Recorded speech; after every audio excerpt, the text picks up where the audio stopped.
Hey, welcome back, Faithful Politics listeners. And if you are viewing this on our YouTube channel, you don't see our guest this week. You will just see just a little avatar, a little picture. But I can guarantee you that behind the avatar, there is a person. He's real, I promise. I am your political host, Will Wright. I'm joined with your faithful host, Pastor Josh Bertram. How's it going, Josh? Doing well, doing well. How are you, Will? Doing wonderful. And our guest this week is Father James Martin. He is a Jesuit priest, editor-at-large of American Magazine, best-selling author of Jesus, A Pilgrimage, The Jesuit Guide to Almost Everything, and Between Heaven and Mirth. In 2017, Pope Francis appointed him to be a consultor for the Vatican Secretariat for Communication. Father Martin's outreach to the LGBT community is also a subject of his book, Building a Bridge, How the Catholic Church and the LGBT Community Can Enter into a Relationship of Respect, Compassion, and Sensitivity, which was also turned into a documentary film from executive producer Martin Scorsese, which I highly recommend. I saw the documentary, didn't read the book, but I will read the book. And we are just delighted to have Father Martin here with us today. So welcome. Thanks very much. And I should explain why it's just my avatar on YouTube. I'm recording from my bedroom, and for propriety's sake, people generally don't like to see, a Jesuit priest in his bedroom. But I'm happy to be with you. Thank you. So, I record all the time in my bedroom. I'm wondering if I should stop because I'm a pastor, Well, it's very funny you should say that. I most people don't, it doesn't bother anybody. And there's obviously no one in my bedroom except me. But it really does bother and the Holy Spirit. And the Holy Spirit, right? It was everywhere. And but it really does bother a lot of people. And so I just, I opt when possible. Makes sense, man. If it's going to turn some people off. So anyway, yes, the Holy Spirit is definitely I guess you here. should stop recording with my shirt off. Good idea. All right. I'll take that. Yes, we will have to remove that non-explicit rating that we have in our podcast. Yes. But no, So I guess just to kind of level set, because we've got a lot of questions just about the Catholic faith in general, maybe just some pop culture stuff. Sure. Talk about your book and the documentary, but for somebody coming into this new that has never met a Jesuit priest, mm-hmm. What are the titles, that priest or people in your position often use? You mean like father and stuff mm-hmm. like that? Yeah, it's interesting. I find that Protestants generally use, and Josh and you guys can call me Jim. I mean, Josh will mirror this. It's usually pastor. In the Catholic Church, people usually, when they're talking to you, it's like father so-and-so. Reverend is also part of my title. I mean, you can call me Jim, you can call me Father Jim. I don't really stand on protocol too much. I can kind of tell that about you, and that's what makes me like you, Jim. Well, actually, also it makes some people not like me because I've seen on social media like, call me Jim. What is that? And I want to say, well, that's my name. And I had a guy a good friend of mine who works with me. I'll tell you the story at America Media, and we're peers, right? I mean, he's an editor like me, and he's a layman. He's married. Mm-hmm. And when he started, he kept calling me Father Jim. Now his name is Kevin. And I said, just call me Jim. We're peers. I can't. I've been raised Catholic. And I said, well, I'm going to start calling you Mr. Kevin. And I did that until he stopped. That's awesome. So I actually go to a spiritual advisor who's a Jesuit priest. Who is it?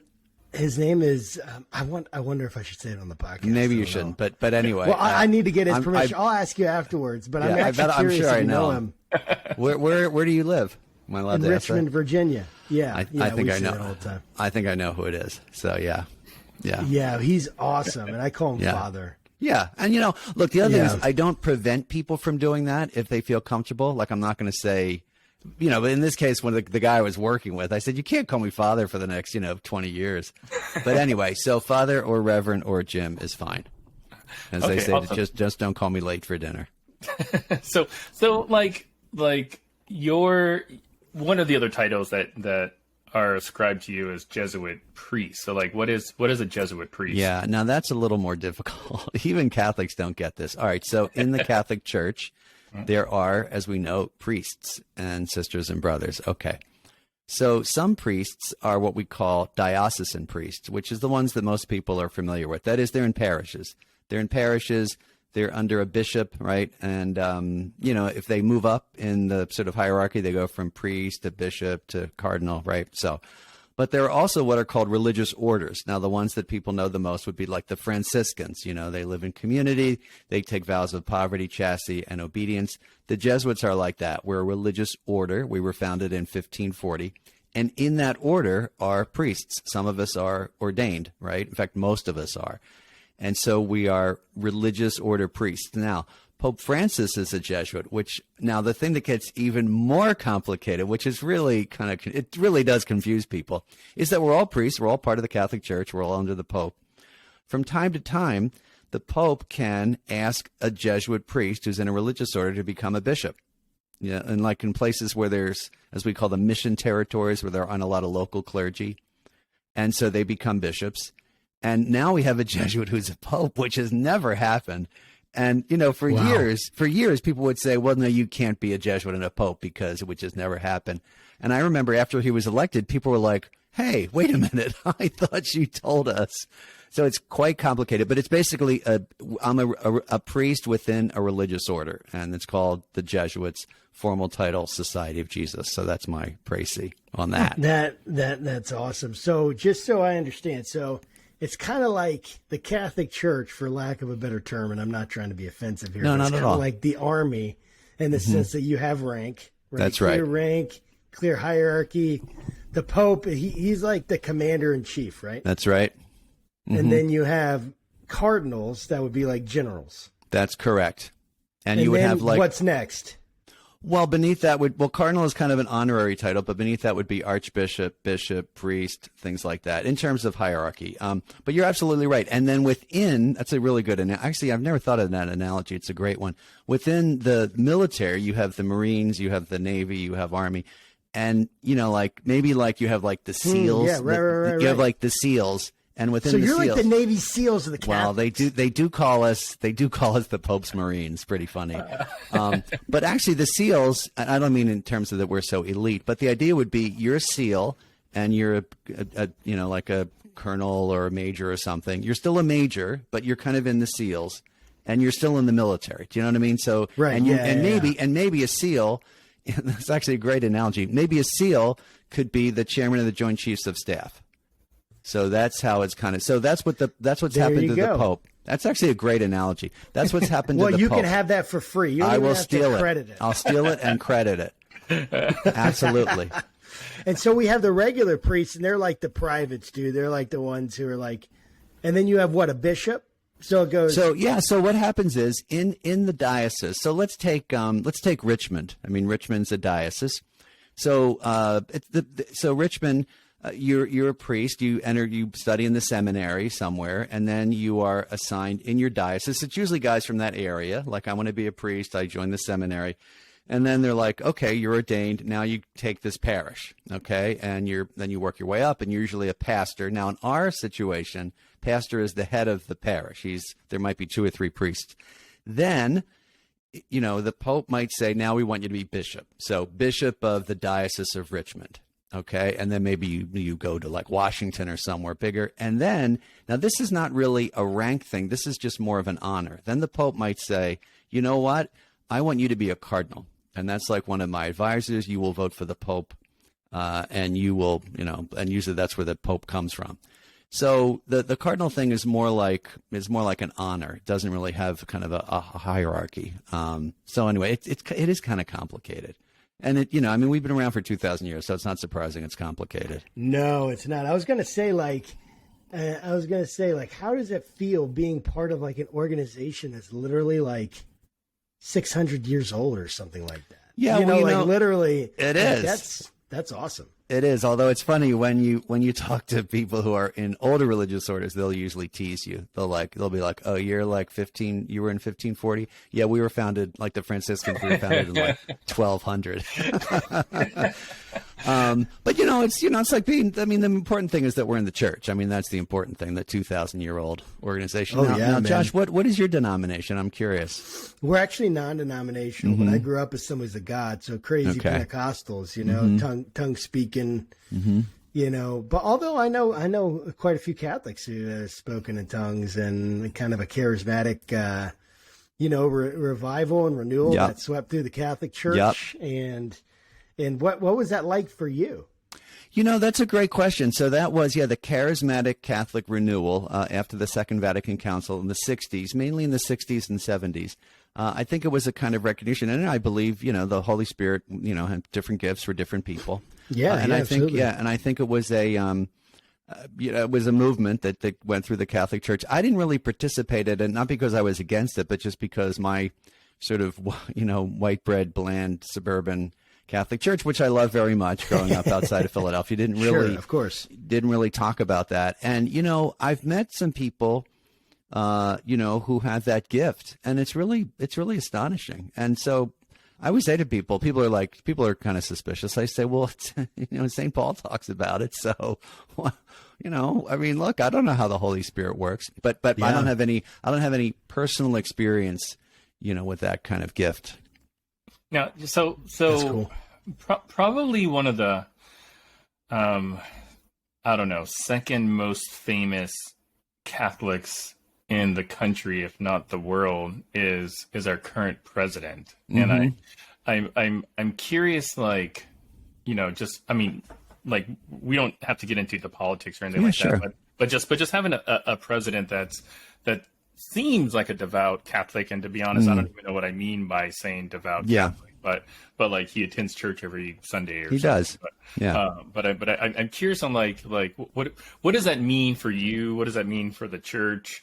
To kind of have like your faith on kind of display, so to speak. It's interesting. It's a two-edged sword, I think. He is devout. He goes to, now, not every Catholic would say that because of some of his political positions, but he goes to Mass every Sunday. Faith is a big part of his life.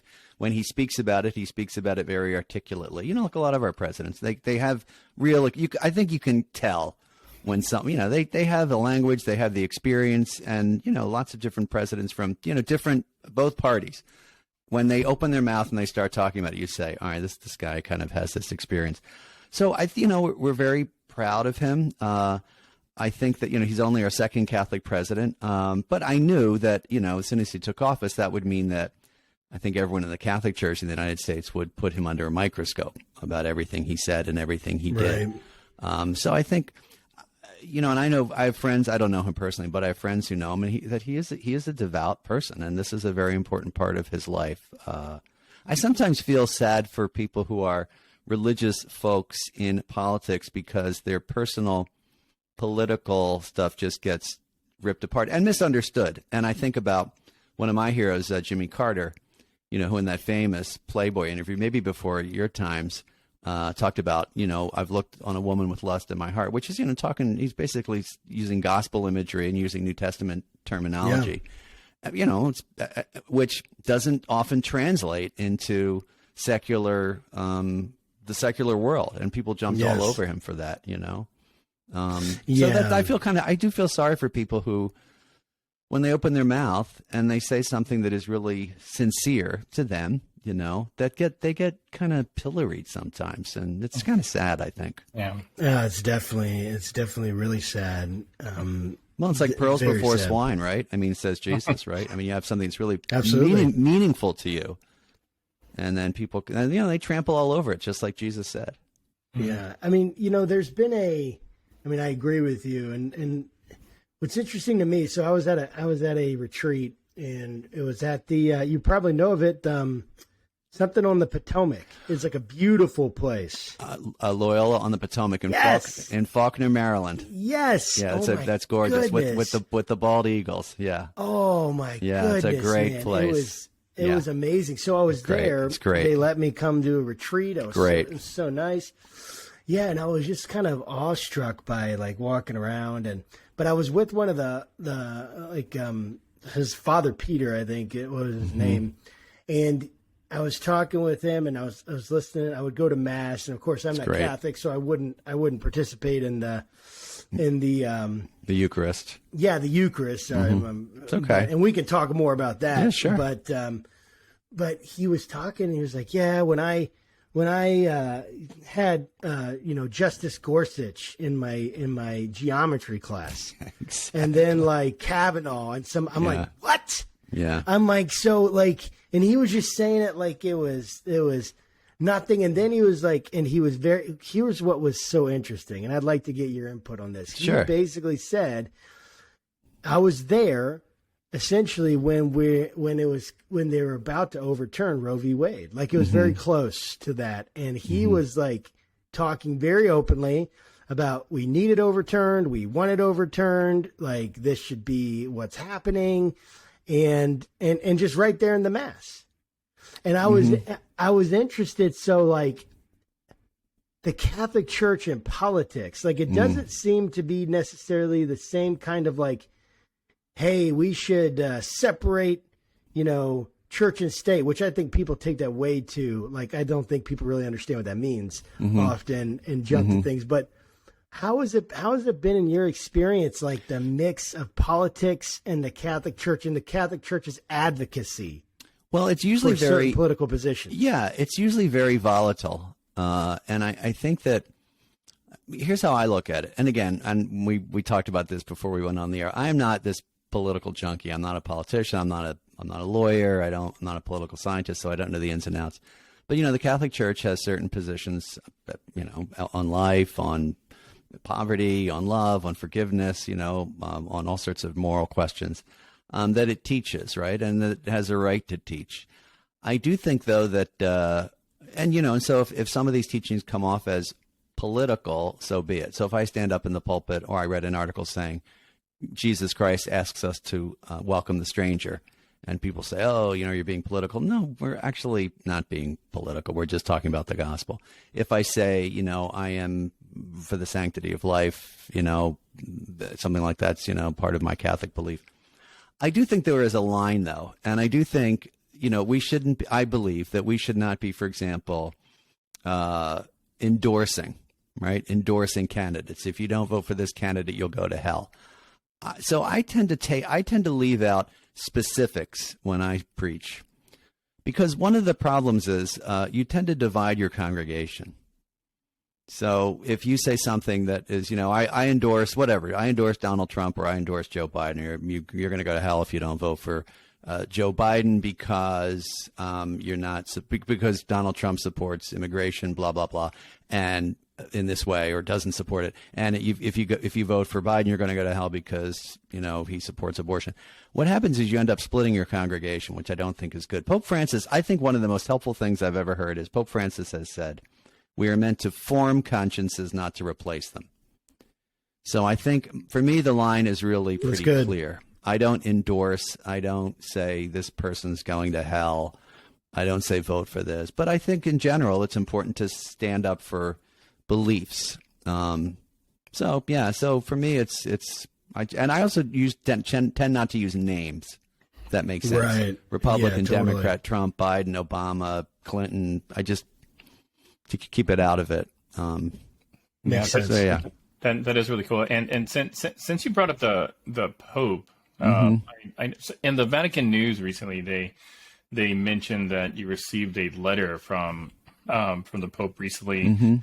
So I've got some questions about that. But before I ask you, when the Pope sends you a letter, is this like an actual letter, like ink, paper, stamp, or is this like an email? Is it ex cathedra? Is it like, hey, you have to do this, or you're?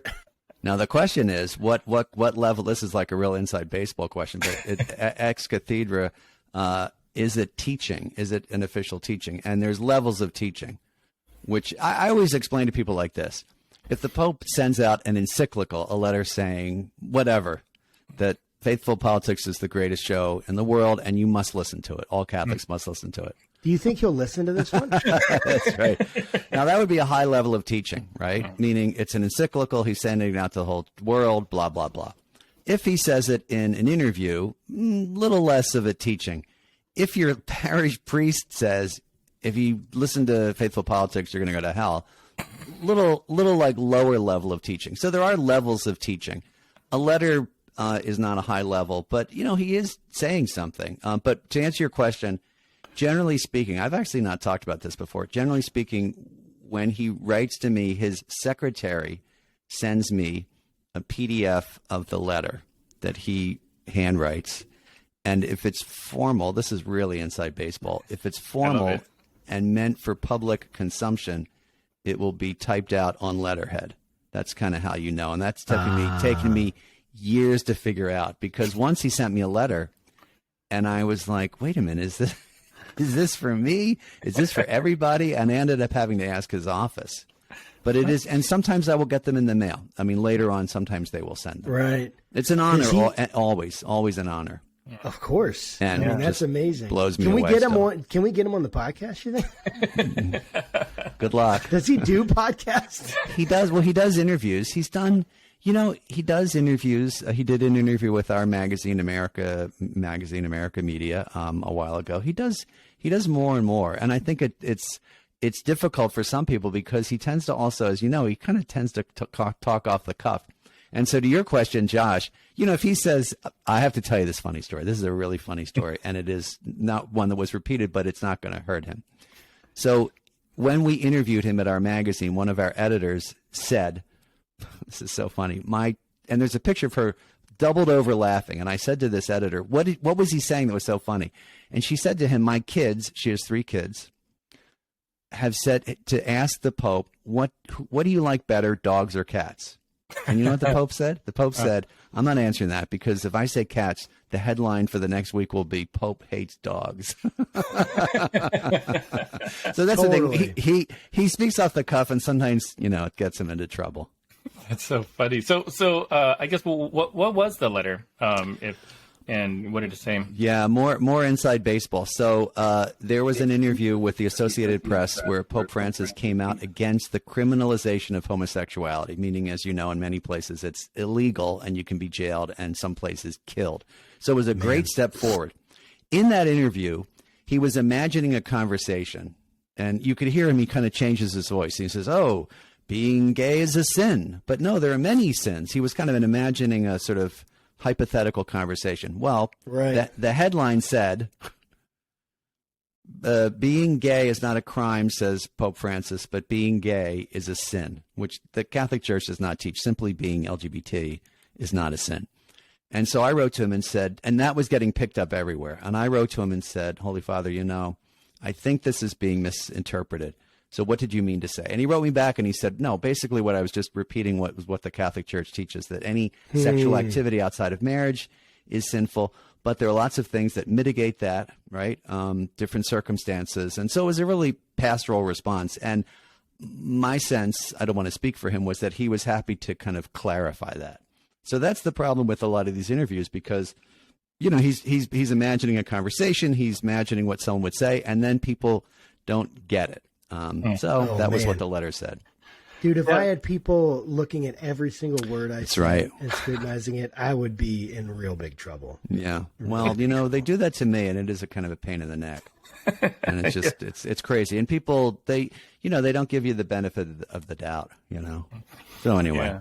Yeah, it's really sad. Like most people want to be judged by their intent, not their actions. Right. Yet they tend to judge other people by their actions, not their intent. Absolutely right. That's completely right. And sad. Yeah, and sad. But kind of relatedly, you've done a lot of work kind of in the LGBT community, more outreach. And I mean, number one, I think it's great. Like I watched your documentary, read tons of articles. I think that what you're doing, at least for the the broader kingdom is awesome, and it Thanks. really speaks to my heart. I mean, so like I'm a believer. I'm the liberal of the duo. So Josh is a conservative. I'm the liberal. and so what he's saying is I'm like the true believer, and he's like the kind of like 3/4 believer. That's right. Now, Will, do you identify yourself as in a denomination, like a particular Christian or religious? Christian. I mean, like I actually attend Josh's church. Oh, okay. So that's non-denominational. Is that right? Mm-hmm. Yes. Yeah. All right. Mm-hmm. Yeah. And but Josh, who knows? We might become Catholic after this interview. We'd love to have you. Love to have you. Yeah, I heard you guys use real wine, like for. Well, we certainly do. I'm all about that, dude. Well, we do, and sometimes if you're the priest and there's lots left over, and you have to, as we say, consume it. It does. Like sometimes I have a very low tolerance, Sure. and I'll be like a little buzzed before lunch. It is pretty funny. Like I had to drink a whole cup once, and I was like, if you were at a restaurant and you drank an entire glass right down. Anyway, yeah, dude.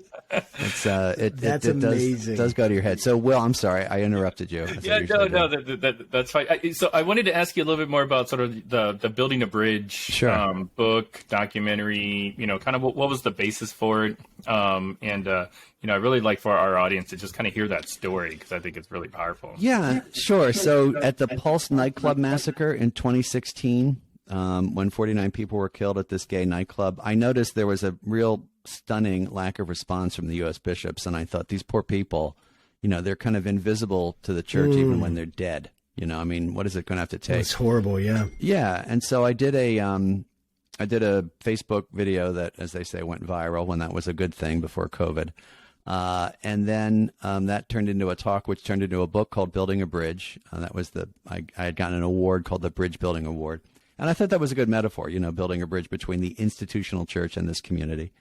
And then that led to this ministry, which has been crazy controversial. I was stunned because I did this little book, and these books, it's kind of a resource book for parishes. And I thought, doesn't challenge any church teaching. It basically talks about treating them with love and listening to them, and that's it.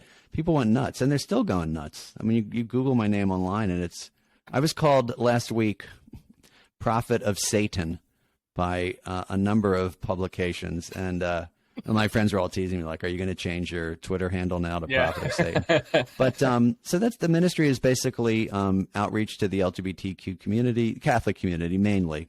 We have a website now called Outreach, which is for news and resources. And those are the two times that I met with the Pope. It was about that. It was to discuss LGBTQ ministry. And he's been very supportive. And so it's been going on. I mean, people have done this for years and years, but for me, it's in like the last 5 or 6 years.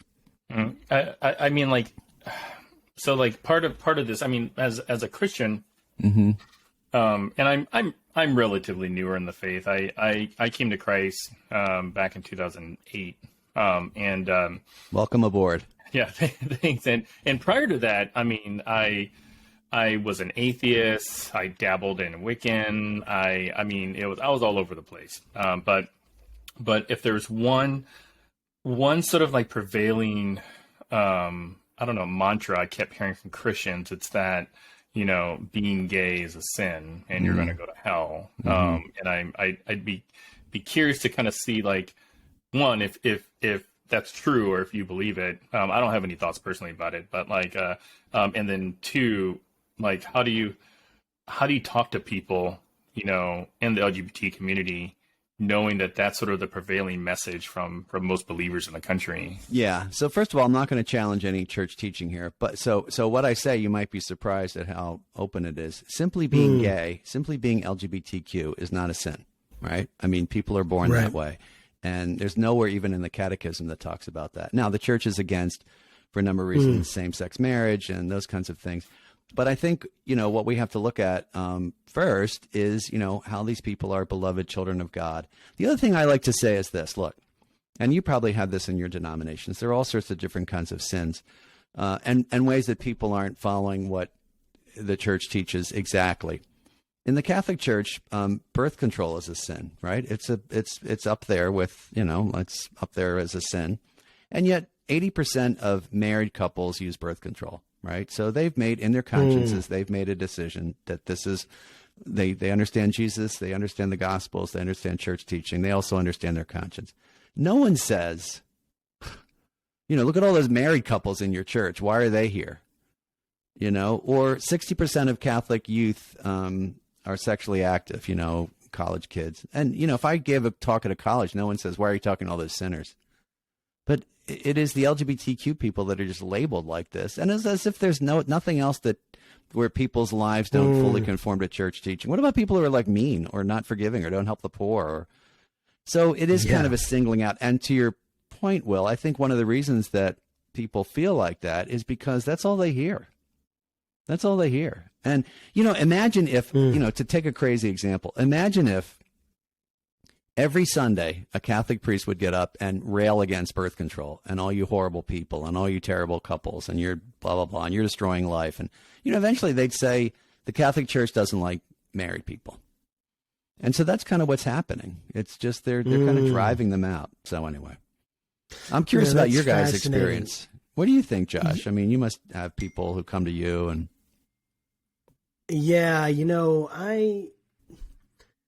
well, it's interesting because I have people that are very close to me, actually even family members that came out as homosexual and have now married their partner and, legally here. And I was, I struggled a lot with the legalization of same-sex marriage and all of that. I was very, at the time I was it was very hard for me. My views have evolved in the sense that I'm not nearly as gung-ho about it. And I still have basically the same views as I did in terms of like what the institution of marriage and what it's, what the scriptures say about it.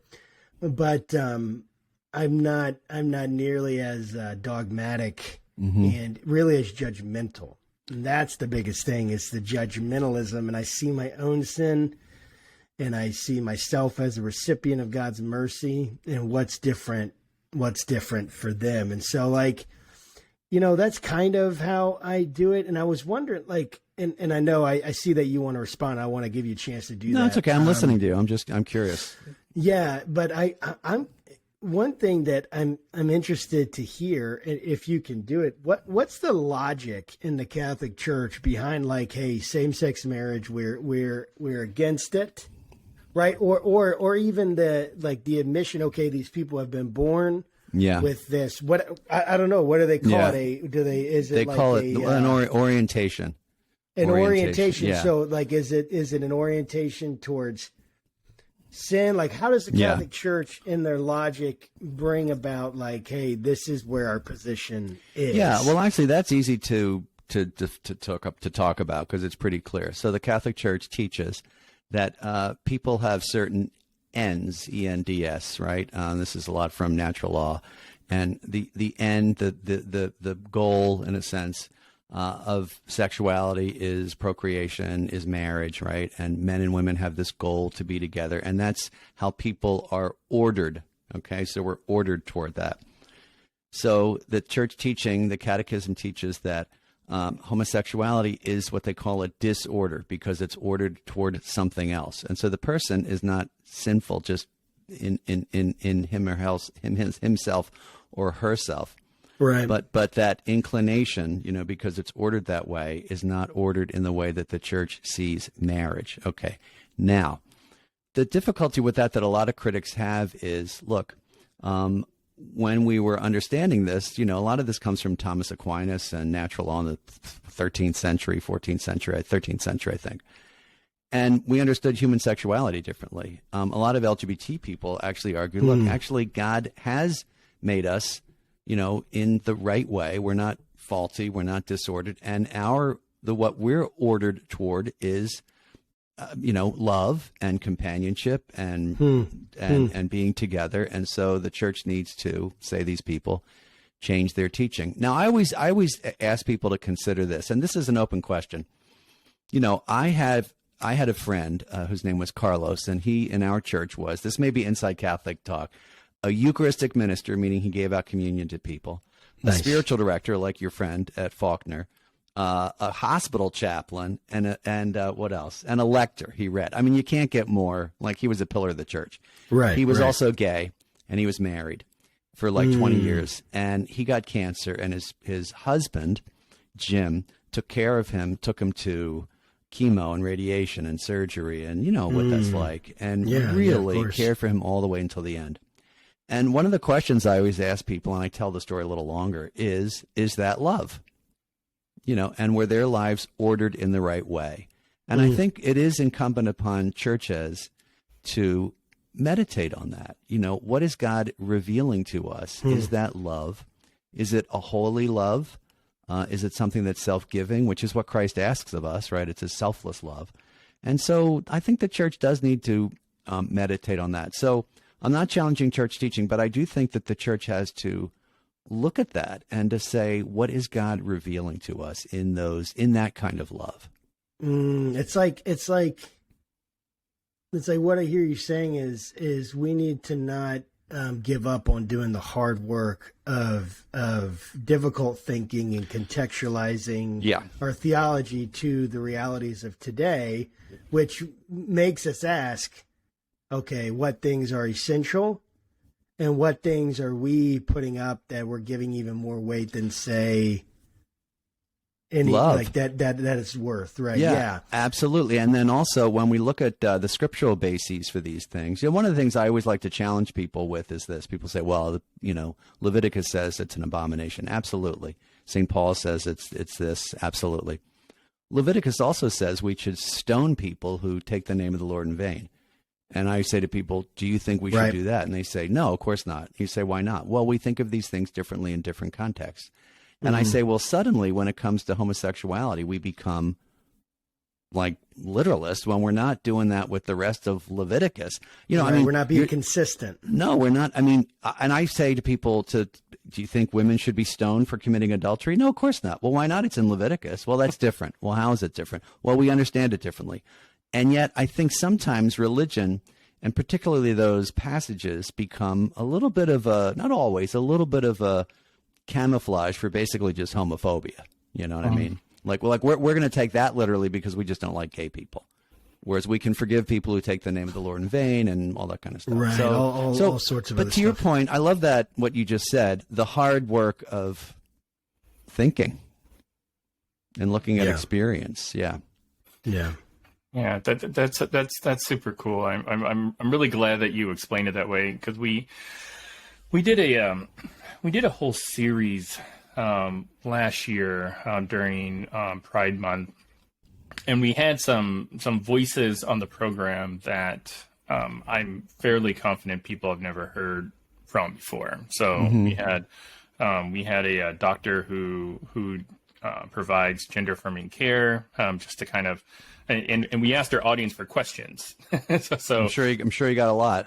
Yeah, we did. And wasn't able to get through all of them, but then we had a trans bishop, Megan Rohr, who is just phenomenal. I mean, if you're not sure who they are, it's worth Googling.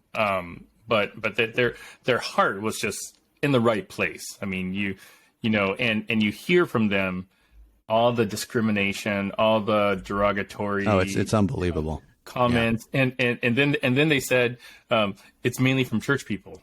Oh yeah. And I'm like, oh gosh, like that sucks. That really sucks. The number one reason why youth are homeless is because they're LGBTQ, and they've been rejected by their families for quote unquote religious reasons. Wow. It is shocking, and it is. So I think, you know, there are so many things that we need to look at in terms of the LGBTQ person. You know, one of them is just their safety and how they're treated, and they really are like demonized. I don't know a whole lot about transgender people. I'm learning, but boy, these people are treated like devils. Yeah. And, you know, you see words like satanic and demonic, and a lot of them are just like, I just want to live my life and be who I am, you know, like, and maybe can I come to church once in a while? So, yeah. So anyway, so what I'm trying to do is stand with people who I feel have been kind of marginalized, and really lift up the Christian tradition, which is Jesus going out to those on the margins, you know, even people that, like, they were like, we don't want you to talk to them. So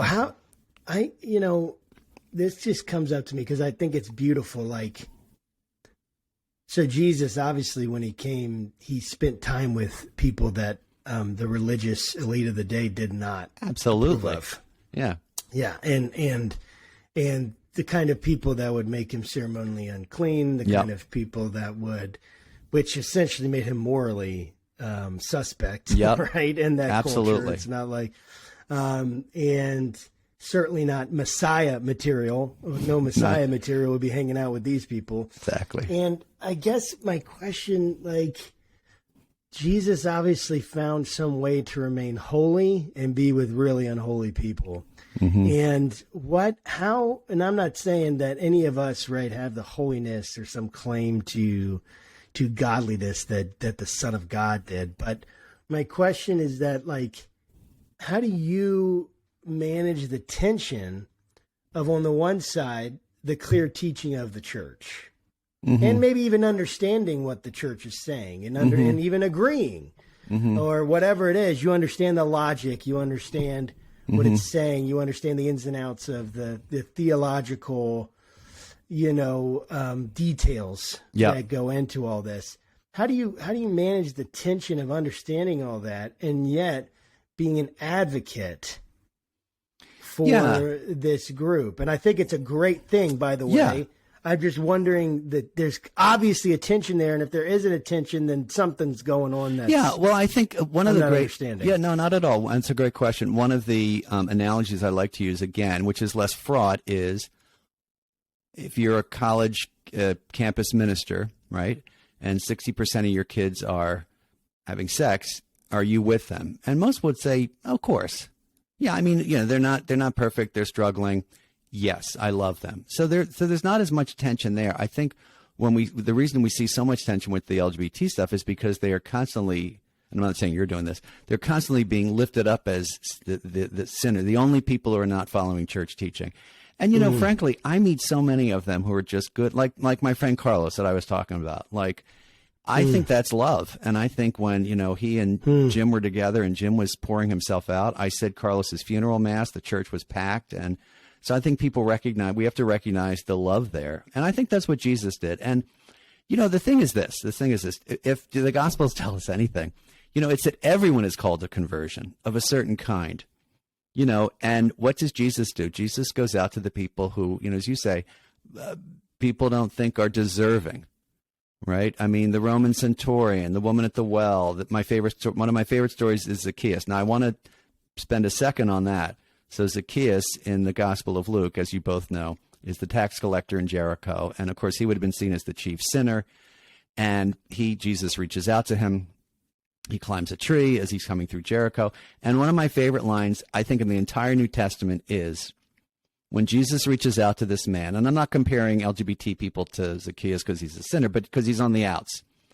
It says, all who saw this began to grumble.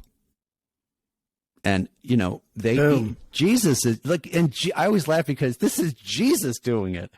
And one of my New Testament professors, I was doing this and looking at it in the Greek, and the Greek is panta for all. And he said that would have included the disciples. So people don't like it when you're trying to be merciful to someone who's on the margins. It happened in Jesus' time and it happens in our time. And he just stands there and still does it. So I think that's where we're called to be, because the problem is people think the people who are in the crowd think I'm holy and perfect and they're sinful, when in fact we're all sinful in different ways. Yeah, that's so true. I want to ask you another question. Well, not even in the same vein, but still dealing with sexuality. So the Catholic Church has had some issues with like sexual abuse.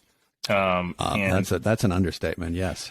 Yeah, and to whatever degree you can talk about, what the actual extent or scope of the abuse is, sure, what the Catholic Church is doing about it, and maybe even like why, is it like why is it so widespread? Specific. Oh yeah, I mean, it is. First of all, it's a crime. It's an abomination.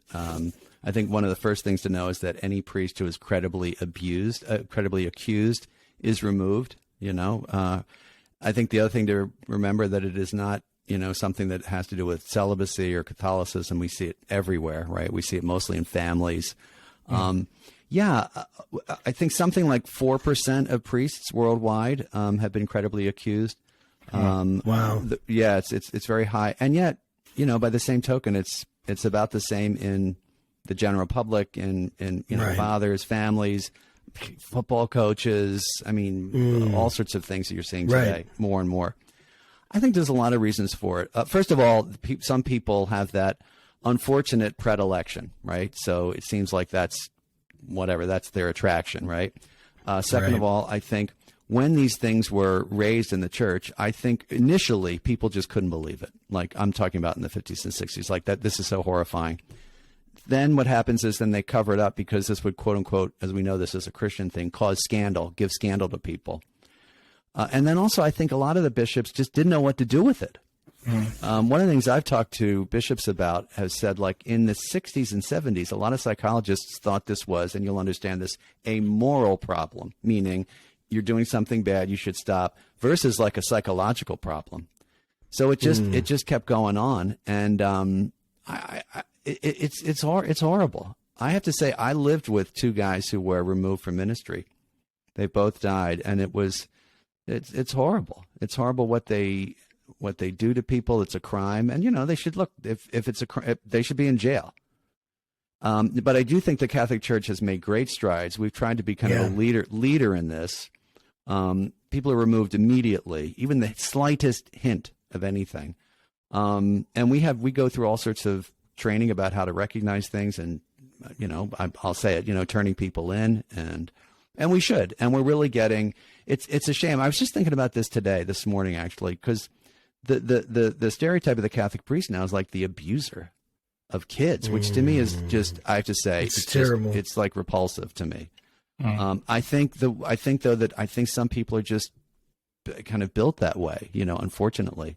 And it's just, it's horrible. So it's really been, that to me is still the greatest crisis facing the church. Even though we've addressed it, there are still places where it still needs to be rooted out, And then the question of, paying people and, legitimate payouts, which have really destroyed certain parts of the church. I mean, again, we were right. We have to pay these people, but, parishes have closed and dioceses have closed schools, and my religious order has not been immune. We've had guys who I've known, and it's just, and so there are many reasons for it. Yeah, I should probably point out that when you mentioned, the church was a little averse to recognizing it because it would be a scandal. That you did air quotes, and for our listeners. And what I meant was, the Christian, right, the Christian way of looking at it would, and this is the thought, we should not air this because it would make people upset and make them think less of the church. It would cause them, it would give them scandal, which is a kind of Christian thing. But then, of course, the bigger scandal was, covering it up. Yeah, it's just, I could talk to you about this for a couple hours. There's so many different reasons. I do want to say one thing early on, and I've talked to bishops, first of all, what bishop is going to say, I want someone in a parish who's abusing kids. Okay. So that's, they obviously are not in favor of that. But what happens is these things were presented to them, and I think they were so horrified and confused, and psychologists would say, well, look, this guy just needs some treatment and he'll be fine, and then they put them back in the ministry. And what we know now is that these guys continue to abuse. But also by the same token, after the guy does it several times, the bishop should have just said, look, this is enough. You know what I'm saying? Like you might be able to, and I don't want to excuse any of the abuse. What I'm saying is ignorance of the psychology of sex abuse only goes so far. So that makes a lot of sense, and I agree and I'm not with excusing any of this, but these are all crimes. These people should be in jail. Sure, yeah, and a lot of them are.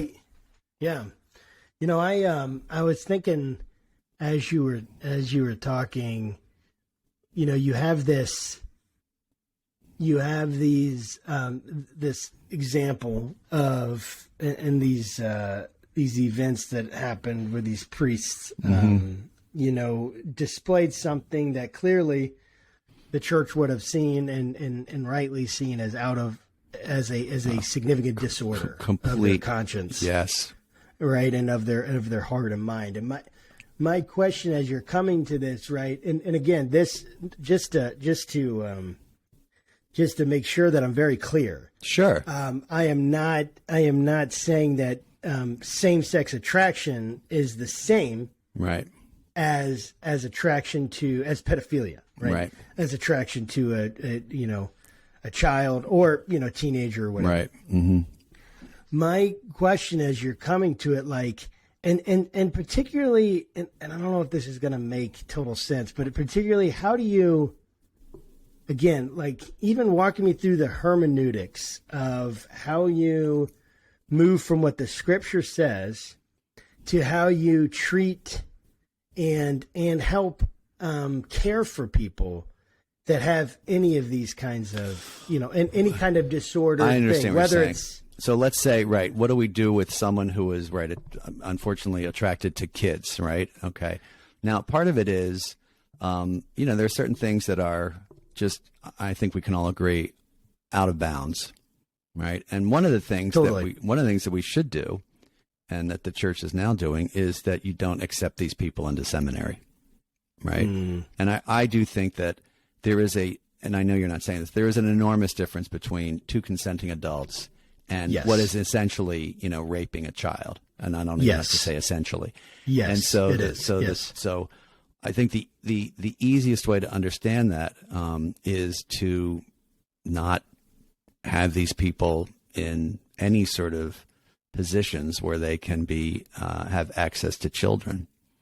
And so we do a lot of psychological testing now, which is very helpful. I do want to say one thing, because I think I want to say one thing, and I hope you please keep this in the program. A lot of times when I'm explaining things, like the reasons, people think that I'm giving excuses, right? You're excusing it. But what I'm trying to say is how this crisis came about. So I want to say really clearly, these things are crimes, right? Not just sins, and really an abomination. And yes, and also, look, there are civic and civil things. And when these people, these priests, or, as we could go through the list of the Boy Scouts, Joe Paterno. I mean, it's not just the Catholic Church, right?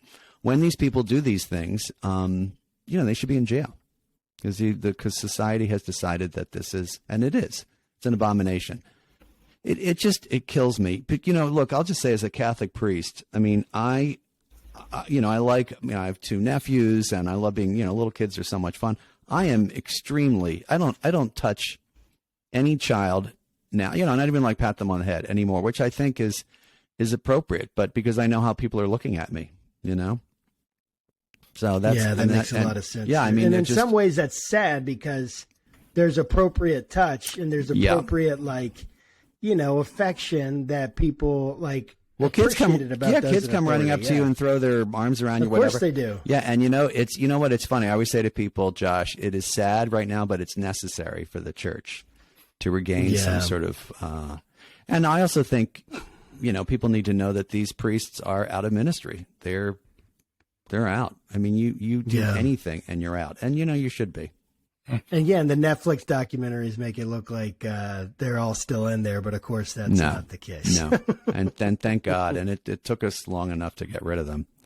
Yeah, so Jim, I meant to ask you this kind of at the top of the interview, but I'm curious about some Catholic type traditions or texts that I've heard personally about, but I don't really quite know like what they are. So just a few, one, like the Catechism, and like the Rosary and like Hail Marys. Sure. Can you kind of break? This is a lot nicer topic than talking about sex abuse. So I mean, fire away. The Catechism is basically a compendium of Catholic teaching over the centuries. It's a book that basically summarizes Catholic teaching on basically everything. It's a 900,000 page book. And unfortunately, some people, I mean, it's very important, but unfortunately, some people almost kind of exalt it over the Bible, which it is not. It's a summary. It's a summary of teaching.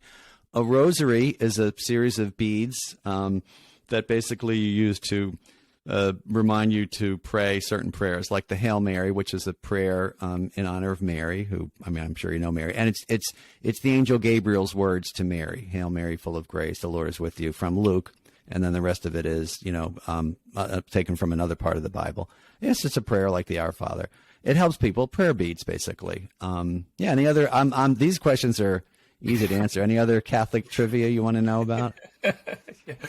Well, so like are there like a certain number of beads that represent? I don't know how many times you have to say it. Yeah. So so there are. I feel like I should show you, but I have about 1 million of them behind me. There's 5 sets of 10, basically. And then between you say the Our Father. It's basically a way to help people pray. That's essentially what it is. It's nothing, it's not magic or anything. And another thing to be important, we do not worship Mary. She's not God. We venerate her as we respect her. And also this is something a lot of non-Catholics don't understand. We ask for her prayers. That's what we're doing. We're not praying to her, asking her to do something. So I always say to people who have a hard time understanding it this. Would you ever ask for Josh's prayers? Yes, you would. Of course you would. Can you pray for me going through it? Why wouldn't you ask for someone's prayers that were in heaven? So why wouldn't you ask for Mary's prayers? So that's what we're doing. We're praying. We're asking for her prayers. We call that intercession. And St. Paul talks about that. We have so great a cloud of witnesses, and they help us with their prayers and blah blah blah. So yeah. These kinds of questions I enjoy much more. These are the easy questions. Oh, these are the easy questions. Yeah. Unfortunately, sometimes the easy ones aren't the most controversial, and the ones that get the most likes. And always the easy ones are not controversial. Yeah. Yeah. No, that's so good. So I mean, I guess for me, like, what do you feel like your engagement with the LGBTQ community, how do you feel like that shaped your sense of God's grace? What a great question. I never get asked questions like that. That God reveals God's self through very unexpected people. And look, Here's the thing. We see that constantly in the scriptures. I mean, the story of David, like who, him? I got another one out in the field, right? Here I am, Lord, right? Who, him? And I think my favorite, and Mary, Mary's a 14, 15-year-old girl in Nazareth, which was 200 or 400 people, and then, of course, the big one, of course, is Jesus. People, the gospel reading just the other day, one of my favorites. Is this not the carpenter? That's one of my favorite lines. Yes. What, him? And so that guy, we aren't his, I just love that. It's so real. Wait, don't we know his mother and his brothers? And isn't Joseph, blah, blah, blah. So the unexpected people are really are the carriers of God's grace for us. And I think it's especially in them that we find God's grace. The other one I like to talk about is very briefly the Good Samaritan. So we always say, well, we need to be Good Samaritan. But the salvation of the beaten man by the side of the road, right, depends on the one whom he considers to be an other, different. The Samaritan, I don't want him. His salvation depends on that person. So how does our salvation depend on the people that we consider to be other or different? Wow, man, that's a profound question. I love it. Yeah. I'm gonna throw you another question, dude. Feel free. Is probably the most important one. I like being called dude, by the way. I never get called dude. Father dude. Father dude. People are usually either they call me prophet of Satan or it's like, oh, Father. Father. So who are you going to vote for or root for vote? Who are you going to root for in the Super Bowl? Now, that is the easiest question you've asked me because I was born in Philadelphia. Well, there you go. So dude. all I have to say is fly, Eagles, fly. That is the easiest and perhaps the most important question that you asked me. I'm a Commanders fan, unfortunately, and so I cannot root for the Eagles in the Super Bowl. Well, so I guess I'm going to be going KC. Did you hear what happened in New York with the Empire State Building? No. This is so funny. So the Empire State Building, as you know, like every day, it lights up for something different. It's Diwali, it's something day, and it's different colors, you know, and it's almost, and people don't even pay attention. A lot of times people don't even know, like, why is it yellow today or whatever. So when the Eagles won, now you know how much the Giants don't like the Eagles and vice versa. When the Eagles won, the Empire State Building was in green and white, and people went insane.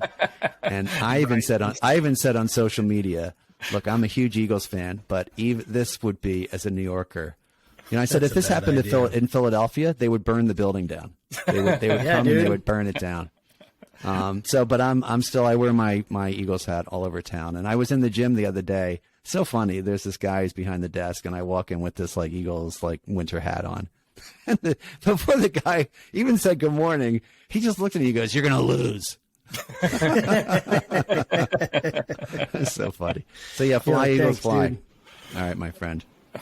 That's awesome. Well, thank you so much. Yeah, thank you, Father, friend, Jim, dude. I really appreciate it, dude. Father, dude. Really, Father, dude. It is my pleasure. Great conversation, and just keep me in your prayers. Yeah, absolutely. And we've really enjoyed having you on here, and to everyone listening and watching the blank screen, Father Martin is a handsome dude, awesome, great guy. And we're just so appreciative that you would give us your time here, Father, and thank you. And for everyone else, we'll see you next week. We're super excited about the lineup we have coming. So please stay tuned. I think you're gonna love it. So thank you guys, and have a great week. And we'll see you next time. God bless. Yeah, thanks. God bless. If you